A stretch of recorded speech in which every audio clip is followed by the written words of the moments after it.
La Biblioteca Josep Soler Vidal acull durant aquest mes d'octubre un cicle de benestar i salut amb diferents xerrades i tallers gratuïts. La primera activitat s'ha celebrat aquest dimecres a la tarda. Ha estat una xerrada participativa sobre receptes saludables pel cos i la ment. No es necessiten massa ingredients. Amb una miqueta ja la gent es pensa que amb una dieta bona i tot porta molts ingredients i no és així. Amb 3 o 4 ingredients ja pots fer una dieta equilibrada i sana i saludable. Al llarg de la xerrada, les persones assistents van poder assaborir un bon grapat de receptes senzilles, alhora que aprenien quins són aquells ingredients que no poden faltar en una dieta saludable. Un ou,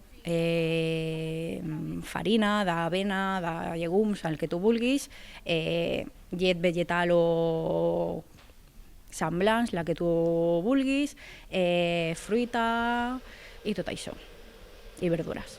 Els dimecres 9, 16 i 23 d'octubre a 2:15 de la tarda tindran lloc les altres propostes que també s'emmarquen en aquest cicle de benestar i salut. La dieta ayurvèdica, el mindfulness, la neurociència, la fitoteràpia i l'aromateràpia són els temes que s'hi tractaran.